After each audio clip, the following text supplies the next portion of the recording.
Ketemu lagi sama vlog saya. Oke, di video kali ini saya akan menceritakan sebuah kisah dari salah satu tokoh Wali Songo. Kalian pasti tahu Sunan Ampel kan? Oke, jadi di vlog kali ini saya akan menceritakan Sunan Ampel dari beliau lahir, yang kedua metode dakwah dari Sunan Ampel itu, yang ketiga dibangunnya musola, yang keempat konflik antara Sunan Ampel dengan sunan-sunan lainnya, yang kelima itu dibangunnya musola. Dan kalian penasaran pasti sekarang musola itu dinamakan apa? Yang keenam itu asal usul dari mulanya nama Sunan Ampel. Yang terakhir wafat Sunan Ampel. Oke, jadi semoga dari video kali ini kalian bisa mendapatkan manfaat. Jangan lupa untuk like, subscribe, dan komen dulu. Oke, jangan kemana-mana, ikuti ya dan saksikan video ini. Dadah.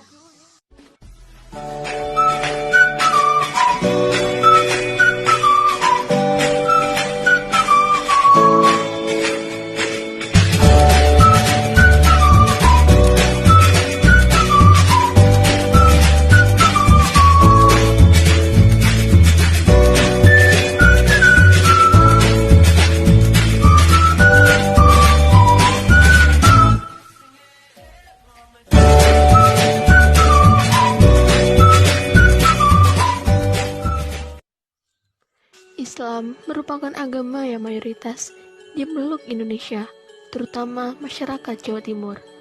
Berbagai pusat pendidikan banyak berkembang di Jawa Timur. Salah satu lembaga pendidikan yang berkembang pesat adalah pesantren. Penyebaran agama Islam di Jawa Timur tidak lepas dengan peran Wali Songo. 5 wali di antara 9 wali yang menyebarkan Islam di Jawa Timur. Di antaranya adalah Sunan Ampel di Surabaya, Sunan Gresik di Gresik, Sunan Giri di Gresik, Sunan Derajat di Lamongan, Sunan Bonang di Tuban. Di video kali ini, saya akan menyampaikan kisah dari Sunan Ampel. Sunan Ampel merupakan salah satu wali yang berdakwah di Jawa Timur, tepatnya di kota Surabaya. Inilah kisah perjalanan dari Sunan Ampel. Maulana Malik Ibrahim atau Sunan Gresik menikahi salah seorang perempuan bernama Dewi Chandrawulan. Di usia pernikahan itu, Dewi Chandrawulan dikaruniai seorang anak laki-laki yang diberi nama Sayyid Ali Rahmatullah atau Raden Rahmat. Raden Rahmat tumbuh menjadi anak yang soleh dan pandai untuk meneruskan cita-cita sang ayahnya. Kemudian, Raden Rahmat mencari ilmu dan berguru kepada ayahnya hingga menjadi ulama besar dan cerdas. Raden Rahmat memulai cita-cita ayahnya dengan mendirikan pesantren di bawah pimpinan Kerajaan Campa. Setelah cukup lama berdiri, pesantren tersebut sudah ramai oleh santri yang menerima ajaran dari Rahmat. Sebagian masyarakat mulai menerima ajaran dari Raden Rahmat. Namun, kebiasaan masyarakat Jawa seperti selamatan, sesajen, dan lain-lain ini membuat Raden Rahmat tidak menginginkan, sehingga terjadilah cekcok dengan Sunan Kalijaga. Inilah salah satu konflik yang terjadi pada Sunan Ampel. Setelah sekian lama berpendapat, akhirnya kedua sunan tersebut menyetujuinya dan segera menjalankan dengan goresan Islam pada adat Jawa. Di lain sisi, kerajaan Majapahit Sang Raja Majapahit, yaitu Prabu Sri Kartawijaya, sedang kebingungan karena rakyatnya yang melakukan hal di luar ajarannya, seperti berjudi, pembunuhan, mabok-mabokan, perang saudara, dan lain-lain. Karena khawatir dengan keadaan suaminya, Ratu Darawati, yaitu istrinya, mengatakan bahwa dia mempunyai keponakan yang ahli mendidik dan dapat mengubah moral budi pekerti masyarakat. Dia bernama Sayyid Ali Rahmatullah. Akhirnya, raja pun mengutus pengawalnya untuk menemui Sayyid Ali Rahmatullah atau Raden Rahmat ke pesantrennya, yaitu di Campak, dan mengundang Raden Rahmat ke kerajaan Majapahit. Setelah pengawal raja menyampaikan perintah dari Raja Majapahit, Raden Rahmat pun datang ke kerajaan Majapahit dan bertemu raja. Raja pun menjelaskan maksud mengundang Raden Rahmat ke kerajaannya, yaitu untuk mengajari masyarakat Majapahit tentang ilmu kebaikan. Raden Rahmat pun menyetujuinya. Setelah beberapa minggu, perubahan rakyatnya semakin baik. Oleh karena itu, Raja Majapahit pun menghadiahi Raden Rahmat sebidang tanah di Ampel, Denta. Setelah ia melakukan tugasnya, beliau pergi ke Denta. Tapi sebelumnya, ia menikah dengan putri Bupati Tuban, yaitu Nyi Ageng Manila, dan barulah ia pergi ke Denta bersama rombongannya sambil berdakwah di sepanjang jalan.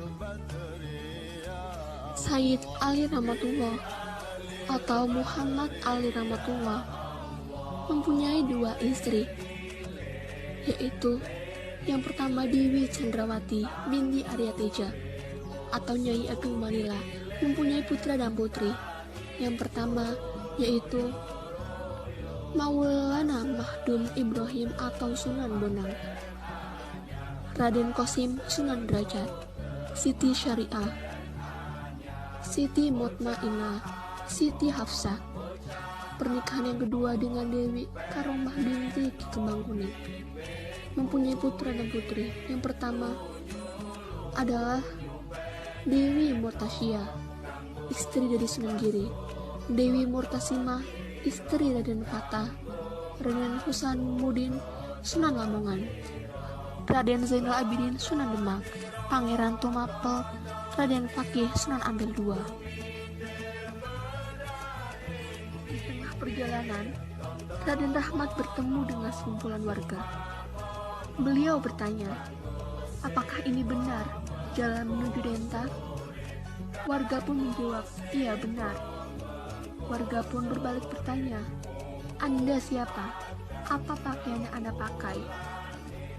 Raden Rahmat pun menjawab, saya Sayyid Ali Rahmatullah atau Raden Rahmat.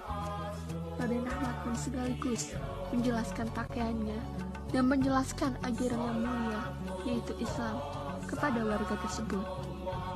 Sehingga warga pun merasa tertarik dan akhirnya masuk Islam.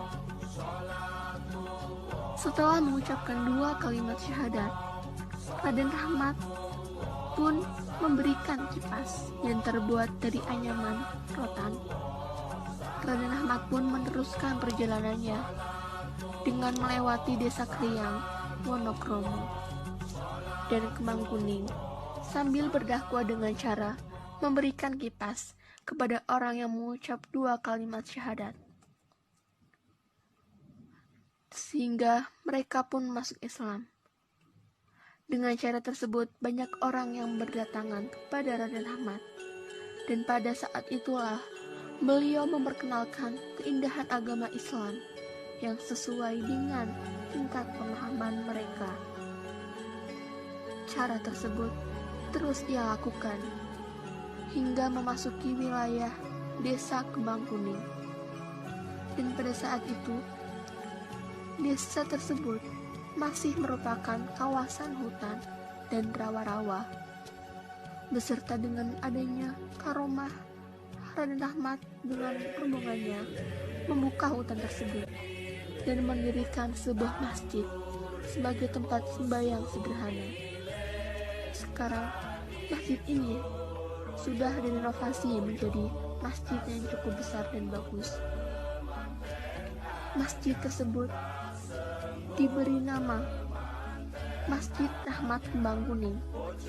Di tempat itu, beliau berkenalan dengan dua tokoh masyarakat, yaitu Ki Waryo Sarojo dan Ki Kembang Kuning. Kedua tokoh tersebut dan keluarganya masuk Islam dan menjadi pengikut Raden Rahmat. Dengan adanya kedua tokoh tersebut, membuat semakin mudah Raden Rahmat untuk melakukan pendekatan kepada masyarakat. Sesampainya Raden Rahmat di tempat tujuan, pertama kalinya yang beliau lakukan adalah dengan membangun masjid sebagai pusat kegiatan ibadah. Dan karena menetap di Ampel Denta serta menjadi penguasa di daerah tersebut, beliau pun dikenal sebagai Sunan Ampel. Setelah itu, beliau juga mendirikan pesantren sebagai tempat untuk mendidik putra bangsawan. Metode dakwah yang digunakan Sunan Ampel dengan masyarakat kelas menengah ke bawah dilakukan dengan cara pendekatan. Sedangkan ketika menghadapi orang-orang yang cerdik dan cendekiawa dengan pendekatan intelektual dan penalaran logis, beberapa wali lainnya rata-rata menggunakan metode dakwah dengan menggunakan pendekatan seni dan budaya. Namun, Sunan Ampel lebih memilih menggunakan pendekatan intelektual dengan memberikan pemahaman wacana intelektual dan diskusi cerdas, kritis, dan akal manusia. Namun, Sunan Ampel akhirnya wafat pada tahun 1481 dan dimakamkan di Surabaya.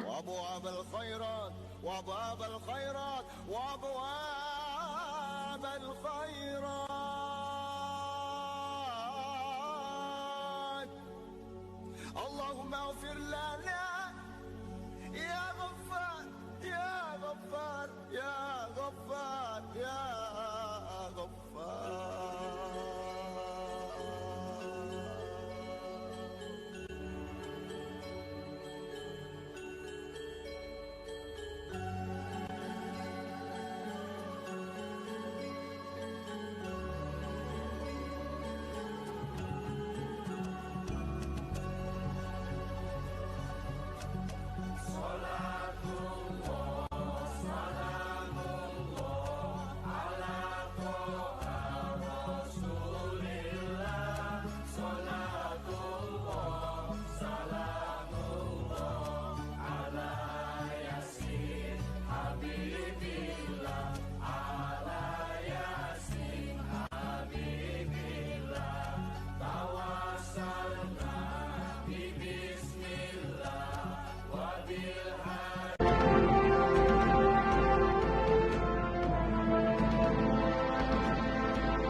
Semoga dari video kali ini kalian bisa mendapatkan pelajarannya. Dan jangan lupa untuk ikuti terus video-video yang saya tontonkan dari YouTube ini. Dan jangan bosan-bosan bila ada kesalahan kata, saya mohon maaf. See you, bye-bye.